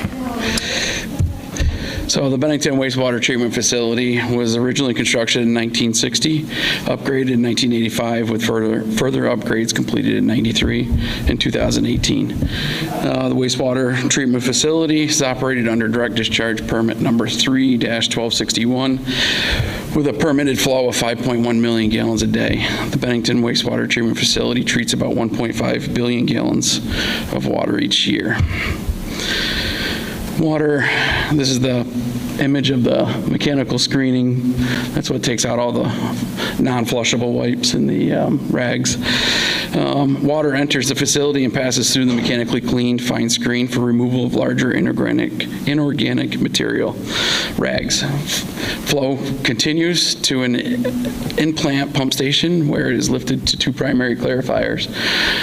And this is a good time to put in a plug about the non-flushable wipes. Please do not flush them. It is one of our biggest problems in our collection system, and it's also a big problem in our plant. And Larry, just to qualify, just because they say flushable on the packaging, they are not. Doesn't mean they're not. Yeah. Doesn't mean they're flushable. These are our rotating biological contactors. These do a lot of the work for the plant. They're filled with millions of bugs, and they do most of the work, and then a different part of the process takes the bugs out. Following primary clarifier, secondary treatment is provided by 4 trains of these rotating biological contactors. From there, they go to the big secondary clarifiers that does the final settling of any type of sludge or the bugs. And then it goes to the chlorination chamber and then on to dechlor into the Williamsack River. This is just a screenshot of our new permit that was issued in 2024, and in this permit is a new phosphorus limit that was imposed on the town. It has a total phosphorus limit of 3,260 total pounds annual load and a 0.21 milligrams per liter monthly average. We must comply with this new limit by December 31st, 2028. Right now, we currently have no limit. We are on a monitor only, and we are well above that number, so we got a lot of work to do to get to that new limit. There's a few options to remove phosphorus. Our current RBCs will remove some phosphorus through the biological process. The upper right-hand image is a picture of some cloth media disc filters. That's kind of what we're looking at. And there is also chemical addition. The chemical addition is proven to work. However, you end up with all that chemical that you added in your sludge. Now you have to figure out how to get rid of that. There are 4 types of phosphorus present in wastewater. There's insoluble, non-reactive, insoluble, reactive, soluble, non-reactive, insoluble, reactive. We can use just the disc filters to try to get rid of most of it. It may not do it all. We'll have to add some small amount of chemical to make the process work efficiently. This is some photos of our existing sand filter. This was built in 1985. It's a 3,200 square foot structure and has a continuously backwashed sand filter designed to remove total suspended solids. This has got a few hundred cells that have sand in it, and it's like a pool filter that backwashes. It was great technology in 1985, and it does not really work here. This filter is far beyond its expected service life and is failing. Poor integrity of the individual filter cells has led to excessive sand loss and requires regular replenishment. The plan is to repurpose the building to house the new disc filters, reusing the concrete and the building footprint, and to save a lot of money. We have a few different options. Option 1 would be to do nothing. This option would be a poor choice. We would be spending thousands each year on replacement parts and sand for a filter that will most likely not work well enough to get us to the newly imposed limit, resulting in violations.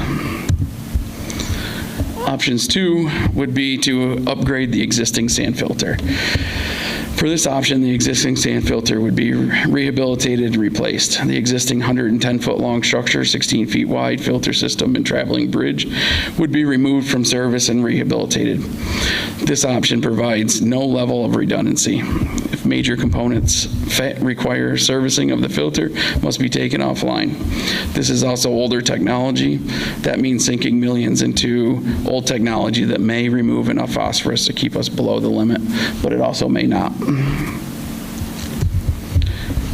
Option 3 is this is the disc filters. This option would upgrade us to the newest technology, has been proven throughout the state to reduce the phosphorus load in the effluent. This alone may remove the required amount of phosphorus.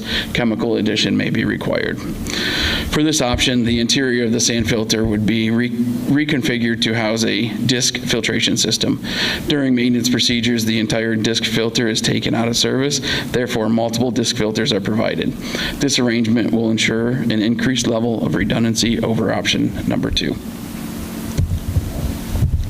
This is just an image of a disc filter. This is a cloth media disc filter, and we just went to New Jersey last week, and we looked at some stainless steel mesh disc filters that we've talked to some operators who've had them in service for 9 years and really enjoy working with them.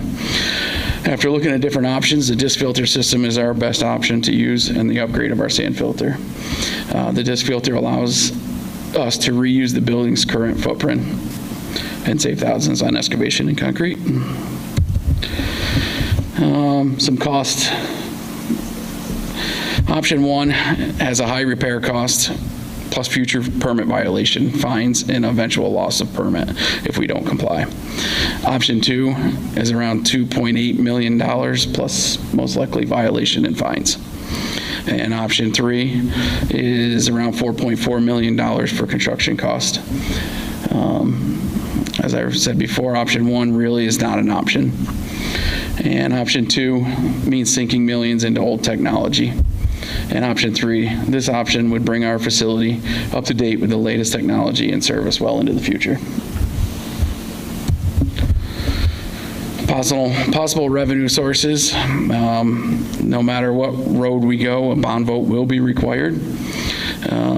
There's a state revolving loan fund and then capital reserve. A bond vote would be required no matter which funding option we choose. The SRF loan would possibly open up to some grant opportunities, such as 50% of the design cost and potentially 20% of the construction costs through a pollution control grant. Jeff will have a little bit more detail on that in just one second. These are not guaranteed, however. Use of some capital reserves will probably be part of the mix, and options for financing the project will be prepared by the finance director and the town manager for the select board's review. Thank you, Larry. Larry's crushing it so far. This is the easiest meeting as a professional engineer in Vermont I've ever been to. He's just doing it all. As mentioned, my name is Jeff Lewis. I'm your consulting engineer. We've been assisting these guys with evaluation of alternatives. It seems like Larry has a good handle on what's going on. I wanted to speak quickly on the funding scenarios that are there. One thing I'd like to point out is with the SRF program specifically, that's the State Revolving Loan Fund. As mentioned at the beginning of the presentation, the reason why you guys really need to do a project is because your permit was changed. The state lowered your phosphorus limit. So this is an advantageous position to be in from receiving funds from the state. The expectation would be that you guys would be eligible for up to a 35% pollution control grant would be the amount on construction. In addition, your town is also considered what's called disadvantaged due to the MHI of the town, the medium household income. So in addition to the 35% pollution control grant, you may also be eligible for up to $1 million in disadvantaged funding through that program. So all in all, the SRF program offers a very competitive grant package is the expectation. The process of how to get there, we are currently on that trail. We've finished, or we are wrapping up a finalized preliminary engineering report, which will be reviewed by the state. And we need to then do final design of whichever alternative you and your voters approve of us to go for.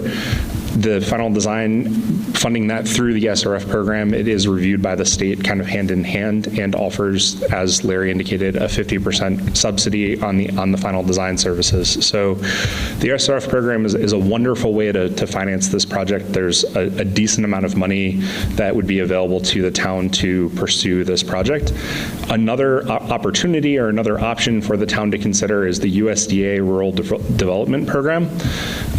As is widely reported, USDA is one of those fun agencies that has unfortunately issued there are fewer staff on USDA right now than there used to be, but they do have a good funding program that is available for communities such as yourself. The program terms there are that they could offer a loan with up to 75% grant. We've never seen a project come in all the way at 75%, but there also is some good grant funding available through USDA. The process to apply is pretty intense, and it's something that you'd want to get started on around the January timeframe if that's something that you're interested in. I'll continue working with Larry and to move that forward to keep it open as an option for the town. For the SRF program, if you guys get that loan, what that ends up being at the end of the day is a 20-year loan at a 2% administrative fee. Using some back of the napkin math, we can't guarantee what they're going to actually offer you for funding, but I believe that your annual low payment would be in the range of $220,000 per year. With the number of sewer users that you guys have, that would be an annual increase per user of about $55 per year. Easy math, that's about $15 per quarter is the impact that we're looking at on your sewer user if you were to not subsidize this in any way for a $5 million bond vote, which would cover the $4.4 million construction plus all engineering, permitting, all that extra stuff with a decent contingency at this point. Those are the things that people tend to care the most about, even though I love the wastewater and I would love if that's all anybody asked us questions about. I figured I would just step in for all the number stuff because that's, I think, what people just want to hear more than anything else. Did you have more slides? And I just cut you off? Excellent. Yeah, so you've got a crew up here. As Larry indicated, we have had a good working relationship. We came and talked to you in May and laid out this project, and here we are again, December. That was a fast year. To just represent the project, answer any questions that you may have. Yeah, and look forward to that. All right, so just to reiterate, it sounded to me like option 1 could only cost money. Option 2 sounds to me like more of a Band-Aid, kick the can down the road a little ways, and hope something happens. Your current sand filter is not designed for phosphorus removal, so phosphorus is very small, and sand just doesn't have the pore space that's sufficient to actually remove it. It's a non-option. It's not viable for actually complying with your permit. So that would likely in the end cost us more money also. That would cost you a lot of money. There's another option that's not on the table here that are phosphorus removal technologies, in case there are any major wastewater fans out there. They involve a different hydraulic footprint. You can put some pretty tall tanks in the ground that would operate a little bit differently. This would be something like a ballasted flocculation or other fancy wastewater terms. They're not a good fit for you guys just based on your hydraulic profile and the existing layout that you have. Okay. Well, Jim. Thanks. Thank you for the presentation. It's very interesting. And I'm going to make your day by not asking a question about money. So, phosphorus, I know, is one of the really most interesting problems that we have, because I know it's one of our greatest water pollutants of concern, because it's a nutrient and promotes algal growth in our water bodies. On the other end of the spectrum, it's a really valuable fertilizer because it's a nutrient and promotes. And, phosphorus mining is a lucrative business in places. So I'm just wondering, like, the method you use to remove the phosphorus, do you wind up with a phosphorus product that has any value? I'm sorry to be the bearer of bad news. No, we do not. There have been some experimentations using struvite as a way of kind of grabbing onto the phosphorus because it lets it go a little bit easier. The problem is that anything that we can use, alum, ferric, a couple of the different fancy chemicals that we use to grab onto phosphorus hold on really tightly, so it doesn't really let it back go to use it in a meaningful way. So unfortunately, no. You get to work on that problem, please? Get right on it. Clark? Back up. Can I ask who you are, who you represent? You're not a state employee, are you? I know those guys. Absolutely. My name is Jeffrey Lewis. I'm a professional engineer in the state of Vermont. I work for Aldrich and Elliott, and I am your consulting engineer that's worked with you guys on the step 1 of this project. Phosphorus levels, that's managed in effluent, is that they actually monitor the effluent. So, and going over to Jim's question, I of course smell by my house phosphorus hard at work every spring. So that runoff from those farms will have no impact on what we're doing. What with our storm water, does that go through your plant?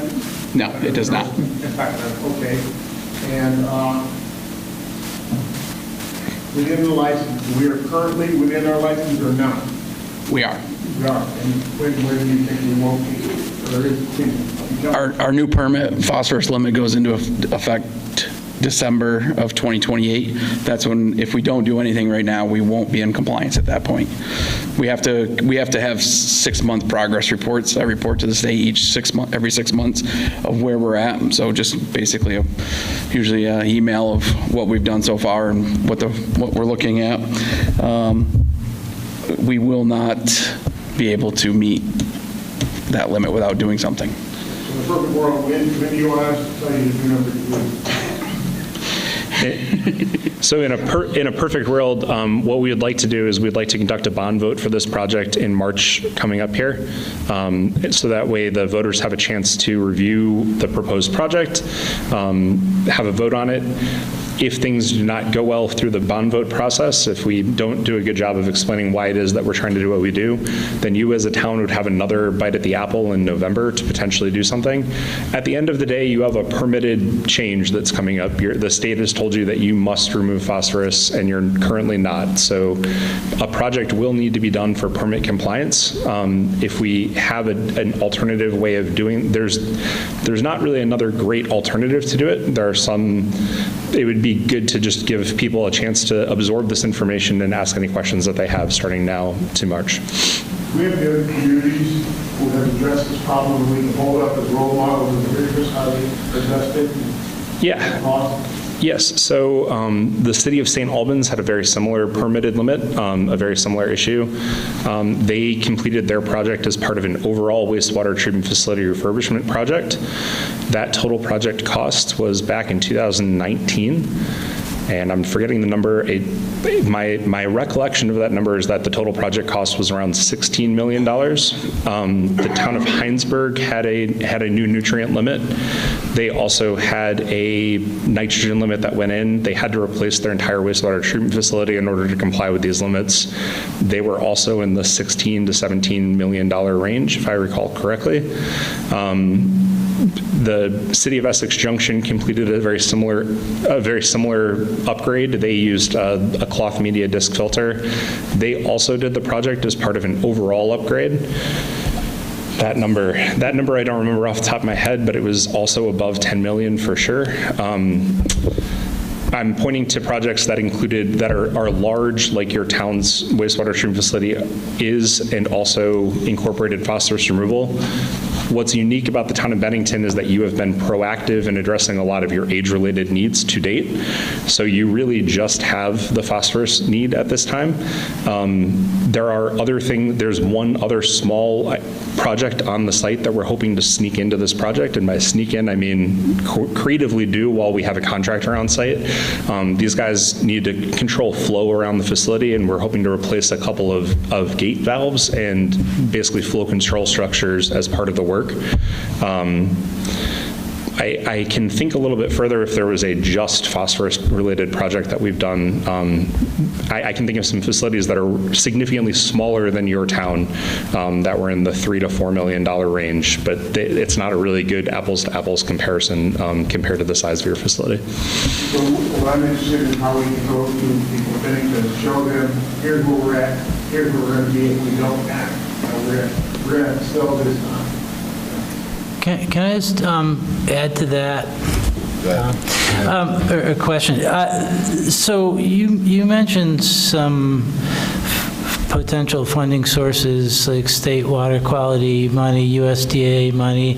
Is any of that grant money that would offset the total amount of the bond? And if so, how does that kind of overlay with the timing of the bond vote? Like, how do we know how much we should be asking for? It's a fair question. The requirement, and they kind of make it easy for you guys, the requirement is that you must bond for the full project amount, even if you use less than that designation, which you would hope to do as part of your actual financing for the project. The requirement from both the SRF program and USDA program is that you bond for the full kit and caboodle.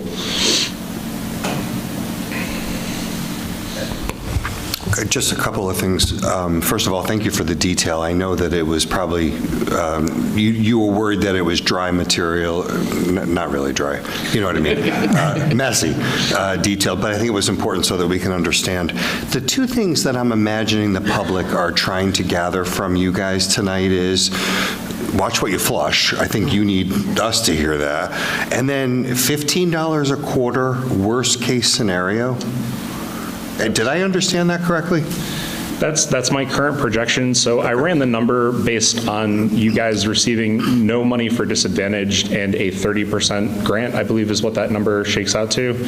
We've traditionally seen these projects come in with a 35% grant and with receiving some of that disadvantaged money, and assuming that we use the full $5 million allocation. So with all those assumptions in place, if you put that in, you come up with an annual bond payment. The actual number is one that I think I wrote down. It would be $214,430 a year would be your annual bond repayment on that. That's principal and interest? Yes. So the state SRF program, it's just a straight, they call it a 2% administrative fee, but you can think of it as an APR. It amortizes the same way? That is correct. And so that would start being due, that payment would start being due 1 year after construction ends. So if we were to do final designs starting after a bond vote, let's say, finish finish it by the end of next year and then put this out to bid and try to construct this in 27. If we finish by the end of 2027, you would not be due for your first payment until the end of 2028. So we're looking a few years out, and the $15 a month was dividing that up. I think the actual amount that number is like $55 and something cents for all of your, I asked Larry for the number of users you guys have, but if you divide that out, I'm calling it 60 for easy math with 4 quarters. So the follow-up to that, I don't know who can answer this best, but are we over-reserving now because we have an outdated system that costs us more to maintain? When you say over-reserving, I mean... Can our reserve go down next year or 2 years from now because we have this new facility? I would say that our finance director would be vociferous in her argument that we should not. Well, we know that finance directors always need to reserve and accrue. We know that. I would say that we are just now starting to see what we would believe is a healthy enterprise fund balances. So I could not, in good conscience, recommend that we would reduce our reserves.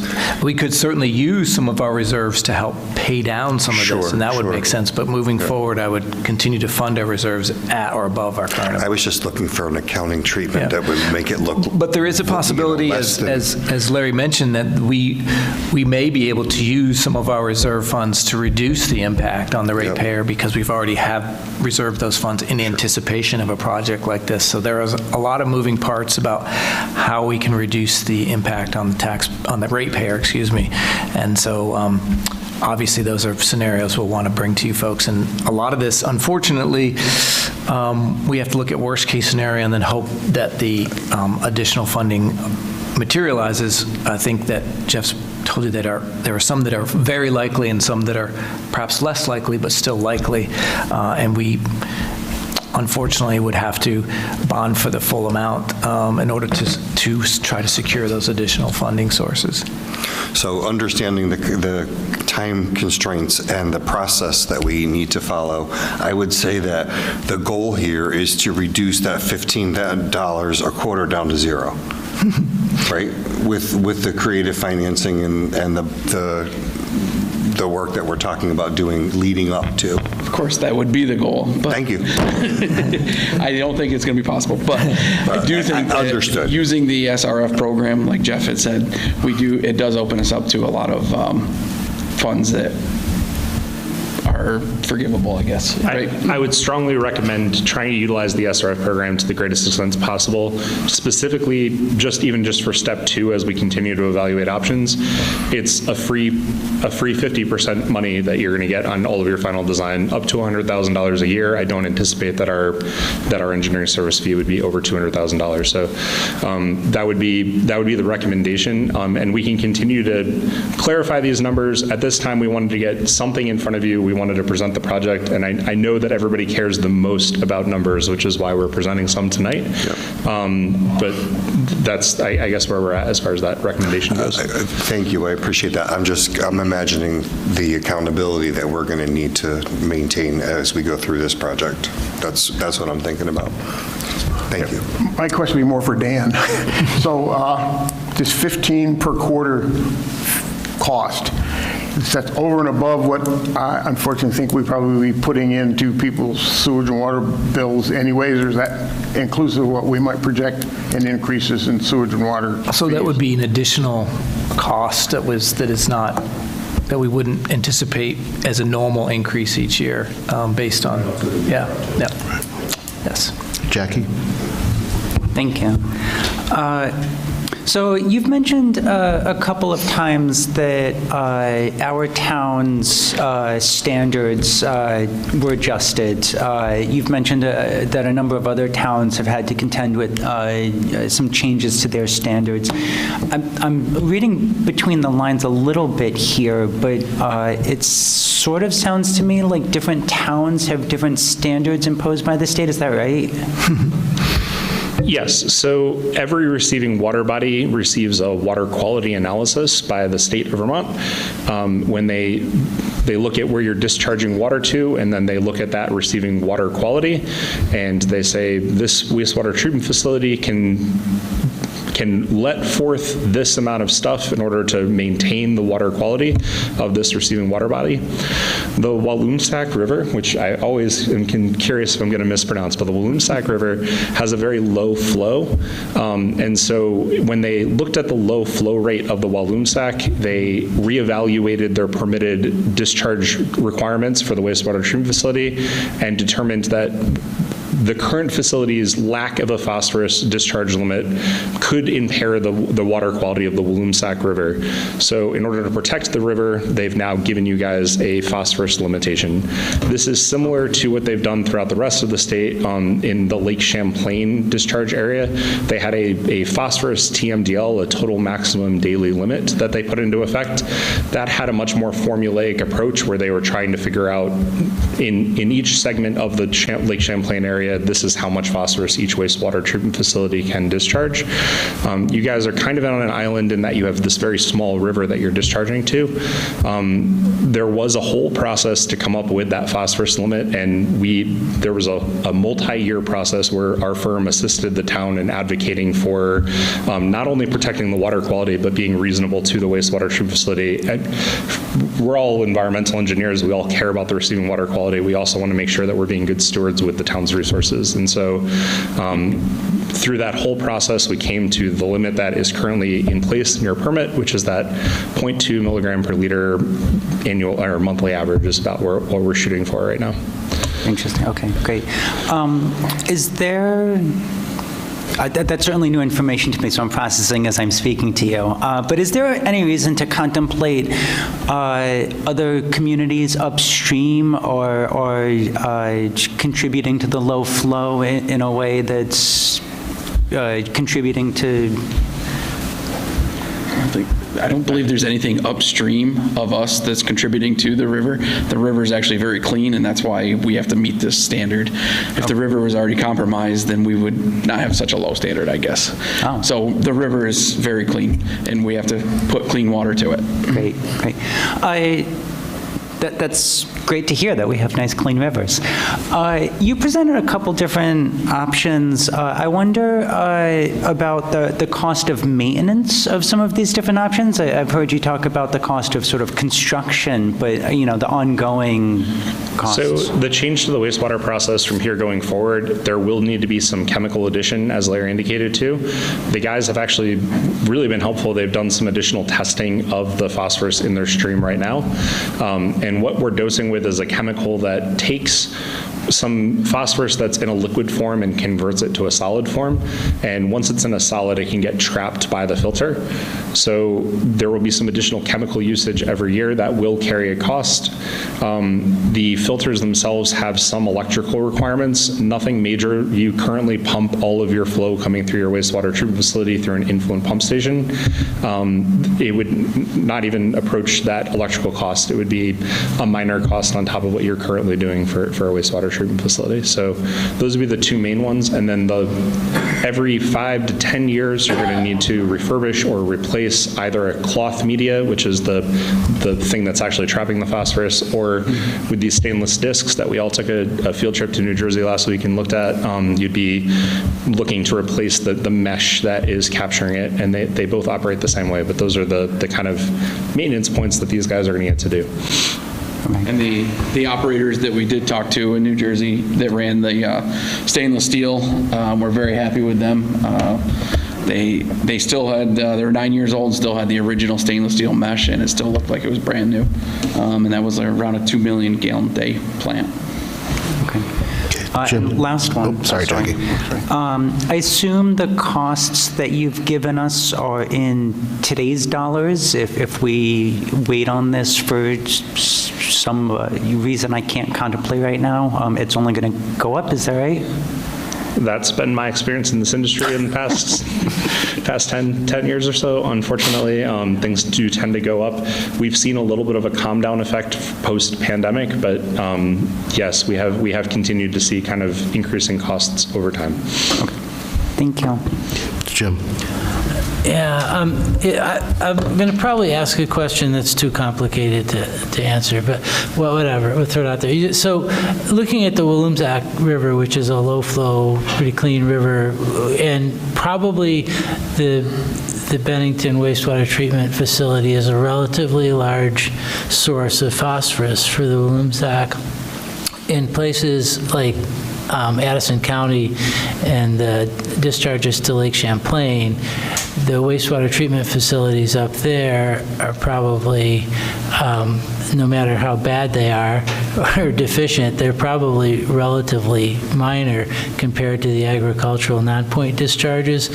So how does that weigh into what the state requirements are for the impact on a wastewater treatment facility? Does it consider all those other sources? And so are the discharge limits for the wastewater treatment facilities different based on the environment they're located in? It's a fair question. I'm not going anywhere near this. This is a non-point source versus a point source kind of a question. In the wastewater treatment facility industry, we're dealing with the point sources, as it sounds like you're familiar with the issues on the table there. We're working through the Agency of Natural Resources, which manages the point source distribution, like the point source discharges, which we're a member of here. But you have some interesting points as far as the overall impact of point source versus non-point source in your question. That was great. That was a good question. No answer. Okay. Clark. Again, I keep hearing monitoring the Williamsack River to maintain an acceptable level in there, and I'm kind of struck by my understanding of agricultural runoff is that minuscule in our area. It seems to me I thought that'd be a pretty significant impact on that river. And yes. So whether it does or whether it doesn't, the state has a permitting process that permits people that directly discharge waste through a pipe, which your wastewater treatment facility does. So when they consider the water quality, they kind of consider the things that they have control over, which is wastewater treatment facilities. They have less control over the non-point sources. The reason why I indicated that this is a very hairy subject, there is currently some litigation going on between the EPA on how the state manages those non-point source contributors to the phosphorus thing. Well outside my pay scale on this one. You guys have a limit that you're going to have to meet to try to protect it. Okay, now I guess you're right. We have our pay scale. Thinking through the problem, we're being effective. It's hard to put on blinders when it's a big picture you have to look at. Totally understand. Thank you. One quick thing I would like to just point out, we are proposing as part of this project to reuse a structure. We are not proposing building any new structures as part of this project. That would add significant cost onto the project. In addition, there's an environmental impact to expanding the footprint of the wastewater treatment facility. I need to mention the environmental resources at the wastewater treatment facility right now. There are no contaminated soils that we're anticipating to disturb as part of this, and there's not any increased building of the wastewater treatment facility outside of the floodplain, which is a big deal with wastewater treatment facilities. The current finished floor elevation of the filter building is above the floodplain for the structure. Part of the requirements for a project such as this will involve eventually doing what's called an environmental information document. That information document will evaluate a number of different factors, including the floodplain, any prime agricultural soils distribution, any wetlands disruption, all those kind of factors. And one of the things that they like to ask is that we present the environmental impacts during consideration of the preliminary engineering report and the alternatives. In your case, I feel like we've laid out the alternatives, but I just wanted to make sure that I mentioned the environmental impacts. It seems like your town does a good job of opening the floor to people, and you guys have been very patient with us. I really appreciate it. But if you could just be sure to ask if anybody from the public has any comments specifically with related to the alternatives and in potential environmental impacts, that would help you down the line with this environmental information document box, if I could be so bold. Right, and I think I remember from my recent tour of the wastewater treatment facility, but just to confirm, that sand filter is not currently contributing to your treatment, is it? No, right now it is offline. Part of our permit condition only requires us to operate it when the river is below 40 cubic feet per second, and right now it's above it. Ed?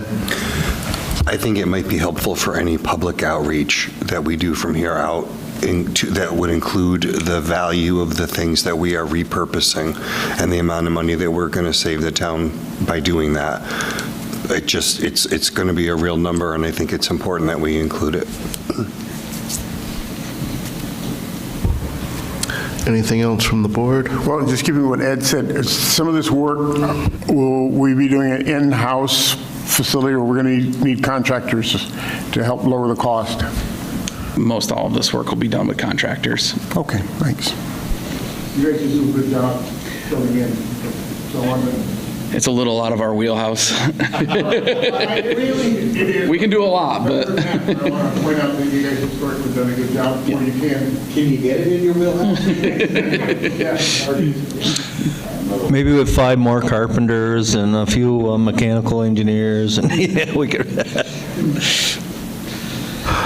All right, I will open up to questions from the floor. Will? Good evening, Will Greer, Bennington.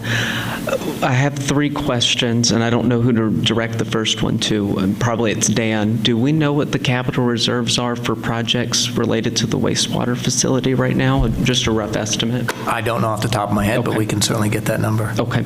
And then for the state revolving fund, so that's going to go through House institutions when we get back. If the bond vote goes out in March and it gets approved, would that be something that the legislature would be able to assure that both the pollution control grants and also the drinking water revolving loan fund, that there would be funds ready, allocated in 26 and expended in 27? Fair question.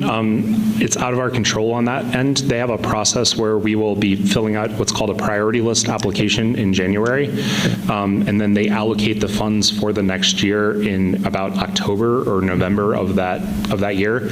Okay. So you will apply for funding, and you won't really know if you've been selected for funding. You'll be given a priority score and see how you rank up against all the other projects.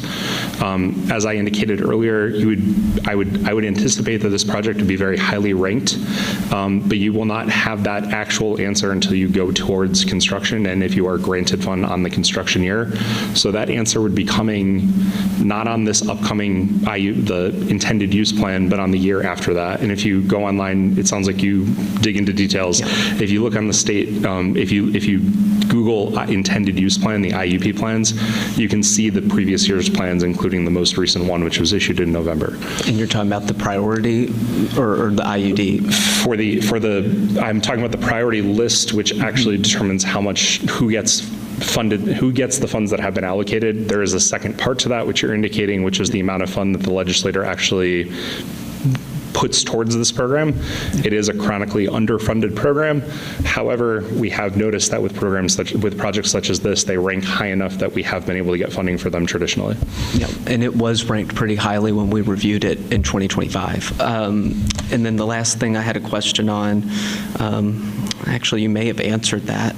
I just wanted to extend it kind of more to the audience, but talking about the phosphorus limit and how we're significantly lower than the rest of the state, and it is because of that low flow, like you said, but we're working right now in the legislature with a group of people that have communities that also have lower phosphorus limits to keep expanding access to products that are phosphorus free, and that came up in our meeting, and so I just wanted to note that we are working on that, so hopefully it can also extend the use of this once it's built. That way it's not being, overloaded with all the phosphorus. So thank you, guys. Thanks, Will. Anyone else? Anything more from the board this evening? All right. So Dan? I would just ask Jeff, RJ, and Larry, what do you need from the board at this time to continue forward? I think we have a lot to talk about when how and if we have a bond vote. I think March is optimistic, not to say we couldn't, but what do you need to continue to move forward? Is there any formal action you need this evening? No, at this time, I guess the formal action is just that opening of the public floor to any comments on and the environmental impacts on alternatives. But from a longer lens, we're wrapping up the preliminary engineering report, and the next formal step of the project will be to start the final design of the alternative.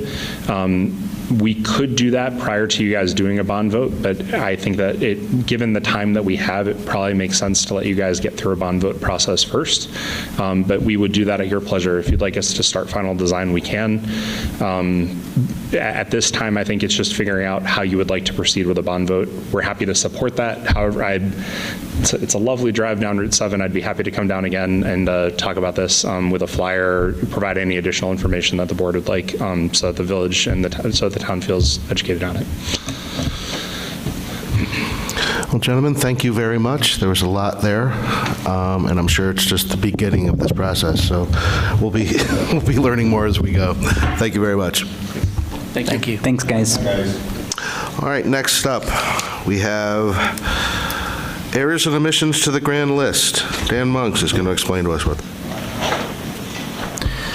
So every year before the end of the calendar year, the assessor's office needs to take care of any errors or omissions that they find in the grand list. This one's a big one.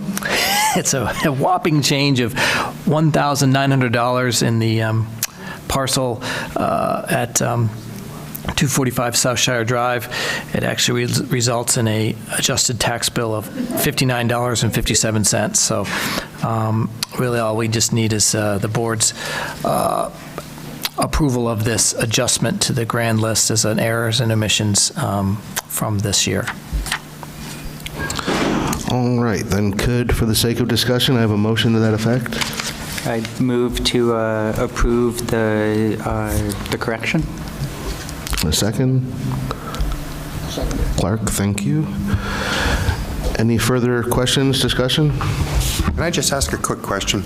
Is this reduction is based on a change, I'm trying to read this, after 11/19/25 inquiry from an attorney involved in the proposed property transfer, acreage was adjusted, so it's a smaller property than we thought. Yes, it was discovered that the property acreage on the grand list was higher than the actual on-the-ground acreage, based on a survey.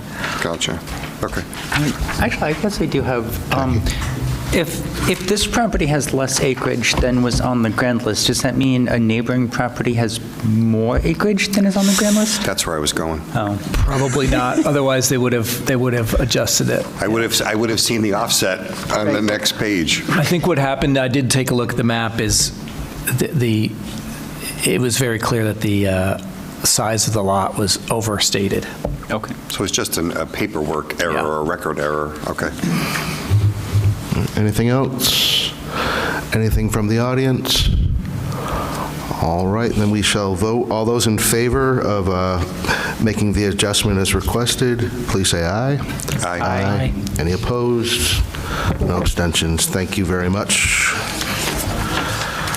And next, the manager's report. Yes. Mr. Monks. A couple of things that actually came up at the last minute that didn't make it into the manager's report that I'm going to request that the board act upon.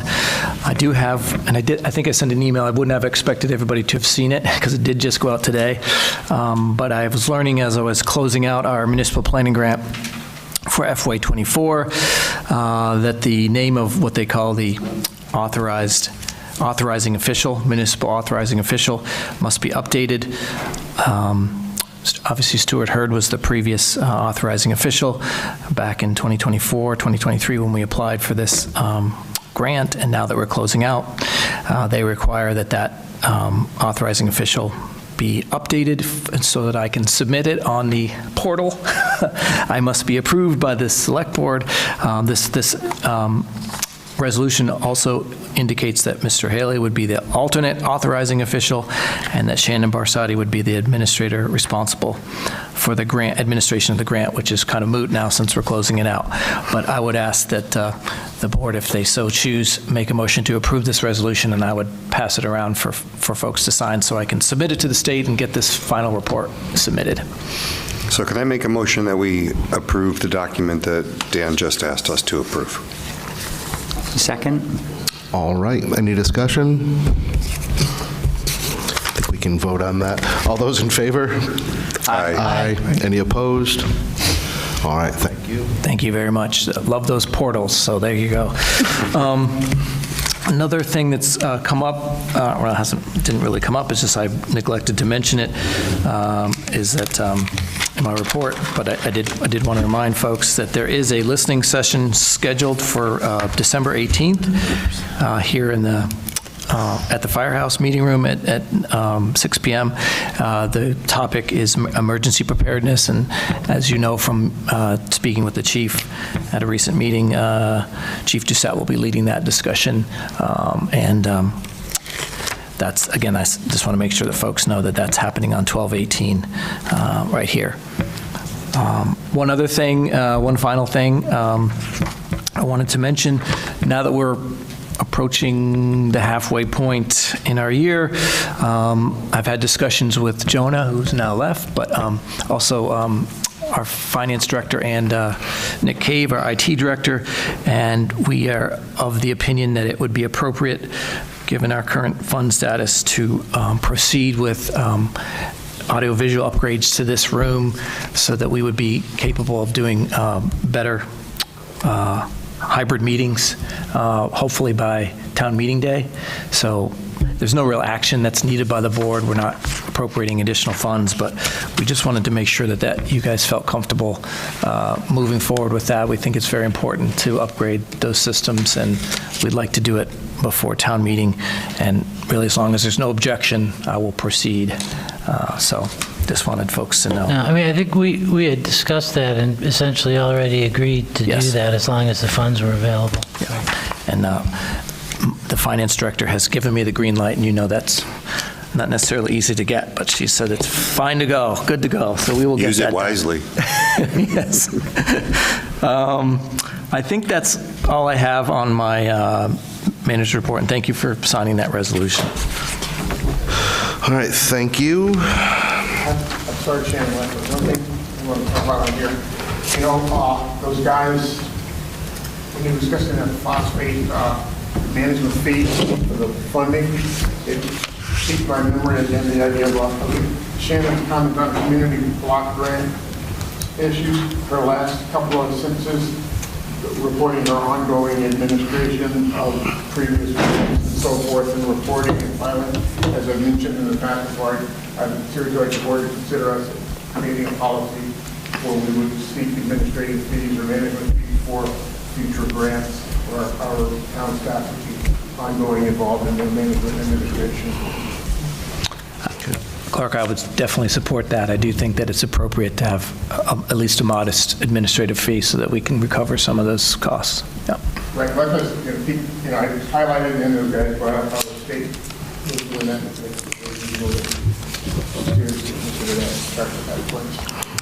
Thank you. All right, upcoming agenda. We have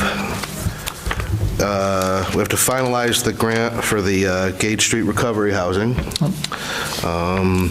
We'll probably be looking at the Y agreement, and we've invited the folks from V-Trans to come back if we have any questions regarding the roundabout, now that we've had the opportunity to look over their proposals. Most likely they'll be Zooming in, but they will be available to take any questions from us or the community. Is there anything else you have, Dan? No, not at this time. I'm sure something will sneak in, but we will definitely, I know that we usually try to keep that meeting right before the holiday short, but we failed so far. It's not going to happen.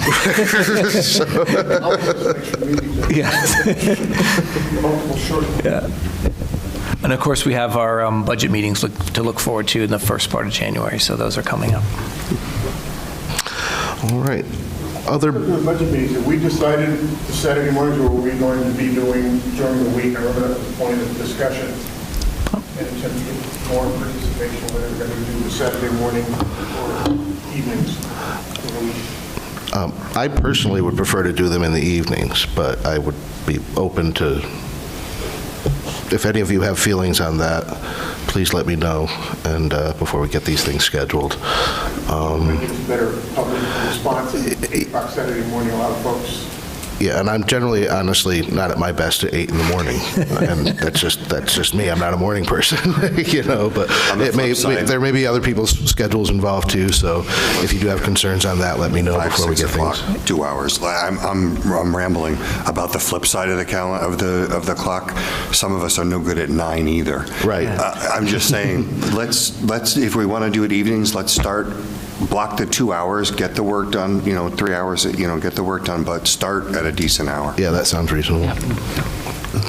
So I would just ask if you folks do want to change that traditional schedule, I'd want to make sure that I had plenty of time to check on availability of at least this venue, because I believe this is the preferred venue, and sometimes it's amazing how often this room is booked, so I just... Well, for what it's worth, I'm fine with going with the late afternoon, early evening start during the week, as, giving us enough time to get through everything. So if you want to look into it, as far as I'm concerned, that's fine with me. No objection here. Right, I'm on board with the idea of evening meetings. I think, Dan, you can make preliminary inquiries. Yep, I will do that. I'll find out what availability is, and then you folks can give the final approval. I do recognize Ed's comment that 4 hours at night is sometimes a lot harder than 4 hours in the morning, but... I wouldn't want to see us tacking on a budget session to a regular meeting or anything like that. No, that's not even anything I think we're even thinking about. Good. But yeah, 4 hours at night is tough. Yeah. Yeah. Think about it. So maybe we could have a limit of 3 hours. Yeah, I think so. Okay. All right. I will check on the availability and let the chair know, and you guys can make a decision perhaps at your next meeting. All right. Other business. Jim. Hey, I just have something that came to my attention recently, not surprising, of interest to me. The Green Mountain Club is going to lead a hike along the Walloomsac Valley Path next Saturday, December 13th at noon, beginning at the Rec Center parking lot, and they will walk through the course of the path through the Historic Village Cemetery, the Headwaters Park, and on down to the Greenberg Reserve. So that's next Saturday, December 13th at noon at the Rec Center parking lot. All right. Okay. Jackie, anything? Nothing tonight from me. Okay. Clark? Hi.